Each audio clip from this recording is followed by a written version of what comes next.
Hello, and welcome in my little corner of the internet. My name is Jess, and here we read all kinds of stories. Some are true stories, some fiction, and some true stories that we sometimes wish were fiction. We do them all. So if you're into intriguing, dark, and scary tales, it's time to kick back, chill, and relax. If you're new here, welcome. Stay a bit, see if you like it. We'd love to have you. Now tonight's chapter.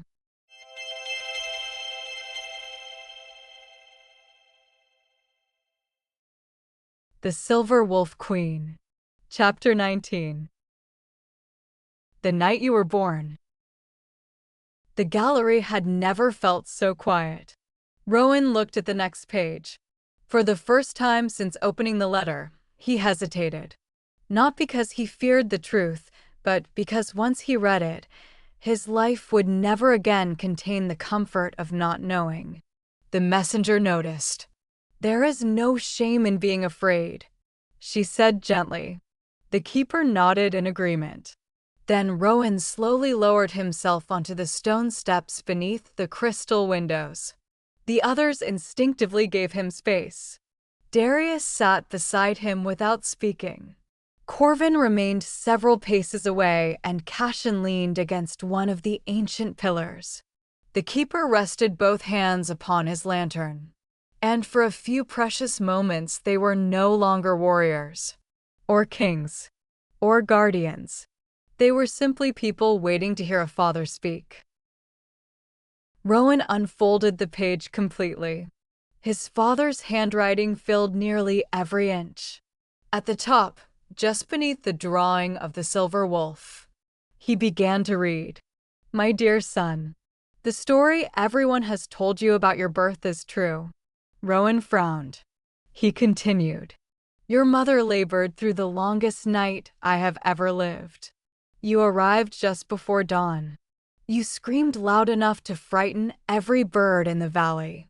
Being quiet was definitely not something you were interested in."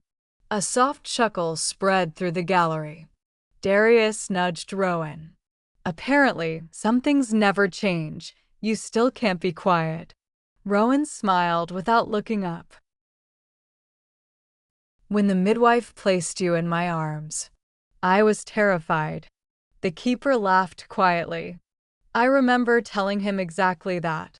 Cashin smiled. "He insisted fathers weren't supposed to admit it." The keeper nodded. "And I told him that becoming a parent was the first lesson in admitting fear."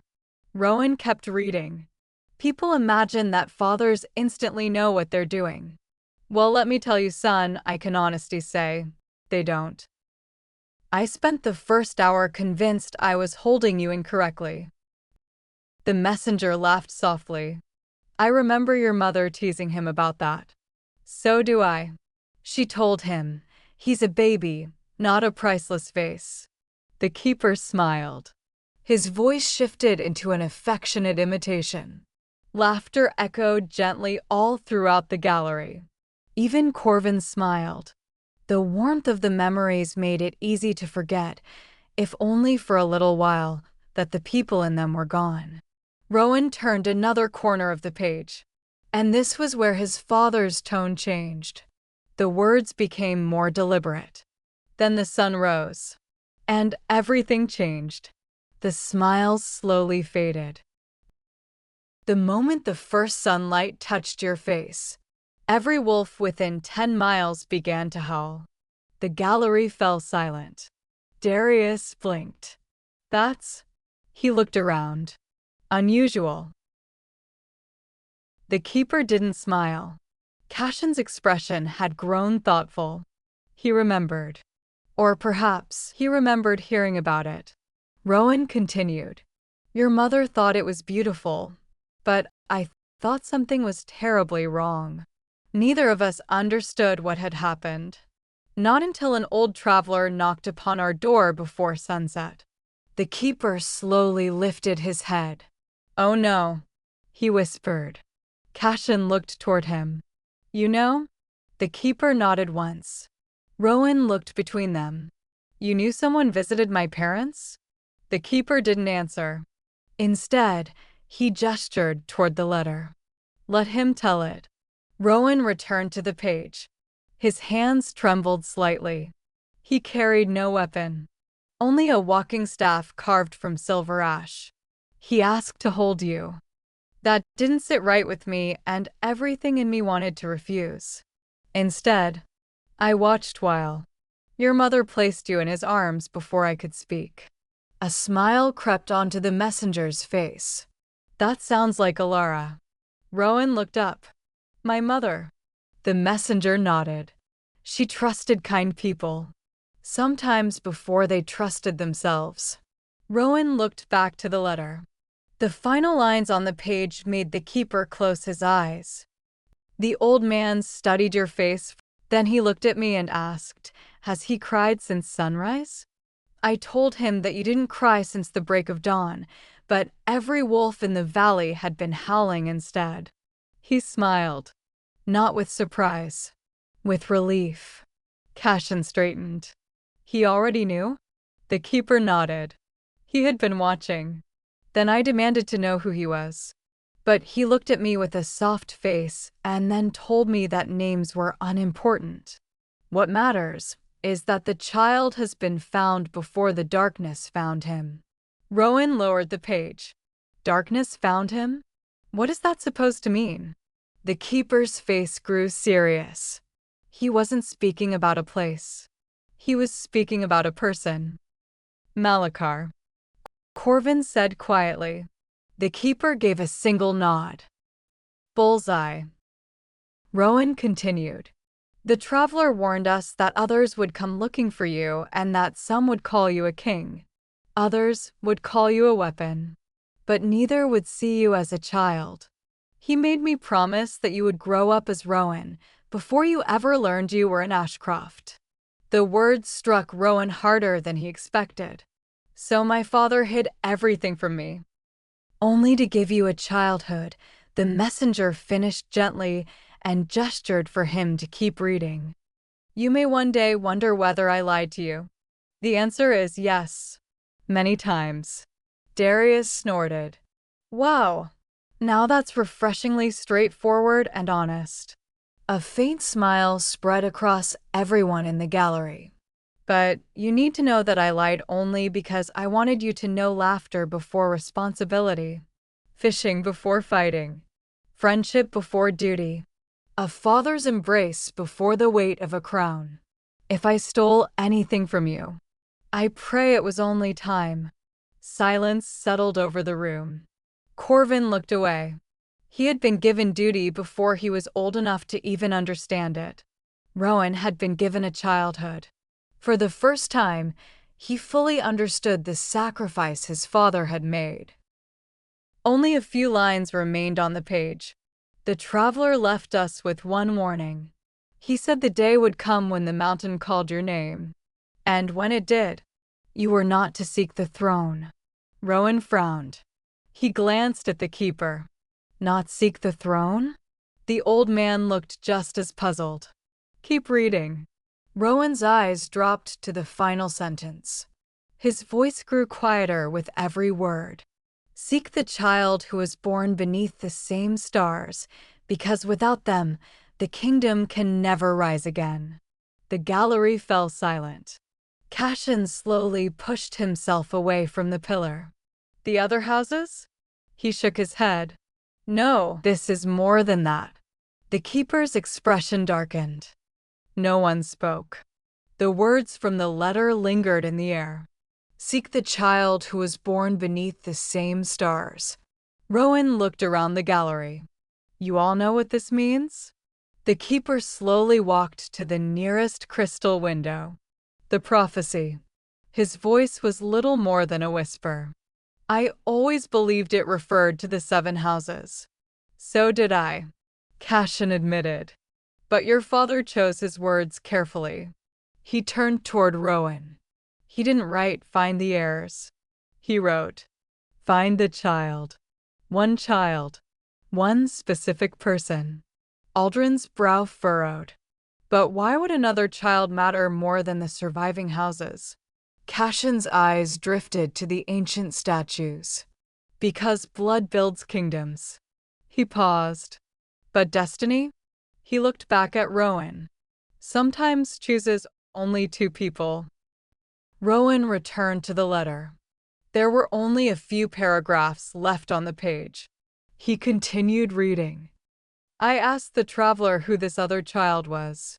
He smiled and told me that if I knew their name, I would spend the rest of my life trying to protect them. And in doing so, I would reveal them to our enemies. The messenger quietly nodded. A wise answer. Rowan continued. Instead, he gave me one final instruction. If I failed, if I died before I could prepare you, I was to trust the keeper. The old man closed his eyes. And I have failed you, my friend. Cashin gently shook his head. No, you survived. Sometimes that's enough. Rowan smiled sadly and read the final lines. If the keeper still walks this world, listen to him. He will never ask you to become a king. He will ask you to become something much harder. Rowan looked up. What? The keeper met his eyes. A servant. The word hung in the gallery. A true king serves his people. He doesn't stand above them. He stands among them. Rowan folded the page and looked at the remaining sheets in the letter. There are still more pages. Cashin nodded, but then a deep rumble rolled through the mountain. This time, it wasn't distant. Dust drifted from the ceiling. The 7 guardians immediately drew their swords. The High King's guardian turned toward the eastern passage. They're moving faster. Cashin's expression hardened. They've stopped searching. They know exactly where we are. And before anyone could respond, a young moon sprite burst into the gallery. Unlike the others, it wasn't singing. It was terrified. It circled frantically above the keeper's head before darting toward the eastern corridor, chirping desperately. The keeper didn't hesitate. They've breached the inner halls. He looked at Rowan. The letter will have to wait. We have run out of time for now. Rowan looked down at the pages in his hands. He had waited his entire life to hear his father's words. Now, he had to close the letter. Carefully, he slipped it back into its weathered envelope. I'll finish it. He looked toward the dark corridor. He handed the letter to the messenger for safekeeping. But first, let's make sure there's still a kingdom left to save. Far below them, a single scream echoed through the mountain. The scream echoed only once. Then, silence. And the silence that followed was deafening. The 7 guardians didn't wait for orders. Their silver blades flashed into their hands as they formed a protective circle around Rowan. The High King's guardian pointed toward the eastern corridor. The enemy was close. Very close. The keeper extinguished his lantern, and at once the crystal walls brightened, bathing the gallery in soft silver light. We don't need to meet them here. Rowan looked at him. There's another way? There always was. The keeper hurried toward one of the statues lining the gallery. It depicted a young woman carrying a basket of bread. He placed his hand against the basket. With a deep rumble, part of the wall slid open and a narrow staircase spiraled into darkness. Darius stared like a child with pure amazement written all over his face. Does every statue in this place hide a secret? The keeper smiled. Only the interesting ones. Another crash shook the mountain. Stone dust drifted from the ceiling. This time, everyone heard the voices. Faint. Still distant. But definitely getting closer. They've reached the Hall of Kings. Cashin's expression hardened. We are gonna have to move. They're making better time than I expected. Corvin looked toward the eastern passage. I will slow them down. What do you mean? Rowan answered immediately. Corvin frowned. They're coming because of me, and they'll kill everyone if I don't stop them. Rowan stepped closer. I'm done sending people away to fight alone. For a moment, neither man spoke. Then Corvin gave a slow nod. As you wish. It was the first time he had willingly accepted an order from Rowan. The keeper disappeared into the hidden passage and returned carrying a long wooden chest. It looked remarkably ordinary. No jewels or silver. Just old oak, scarred by time. He set it gently on the floor. I really hoped that this day would never come. The chest clicked open. Inside lay 7 sheathed swords, each one different. One had a white ivory hilt. Another was wrapped in dark leather. One bore blue gemstones. One was carved from black oak. None looked alike. Yet each carried the same silver wolf engraved near the guard. Cashin drew in a sharp breath. The blades of the 7. I thought they were lost. So did everyone. The keeper replied. He looked at Rowan. These swords were never meant for kings. They were meant for guardians. One by one, the ancient guardians stepped forward. Without a word, each selected a blade. And the moment the 7th sword left the chest, every crystal window in the gallery flared with brilliant silver light. The mountain trembled. Far below, a horn sounded. Not the enemies. This one was answered from deep within the mountain. Then another. Then another. Old. Powerful. Awakening. Darius looked around in amazement. What was that? The keeper smiled for the first time since the attack began. He looked into the depths of the mountain. Silverhold has just remembered it is still alive. And that's where we'll leave chapter 19. The truth about Rowan's past has finally begun to unfold, but there are still pages left unread, and now, by the looks of things, there may not even be time to read them. As Silverhold awakens, so do the enemies hidden within its walls. If you enjoyed this chapter, check out our playlist for more episodes. Also, please don't forget to like, subscribe, and then join me for the next part of the Silver Wolf Queen. Until next time, be blessed and stay safe out there.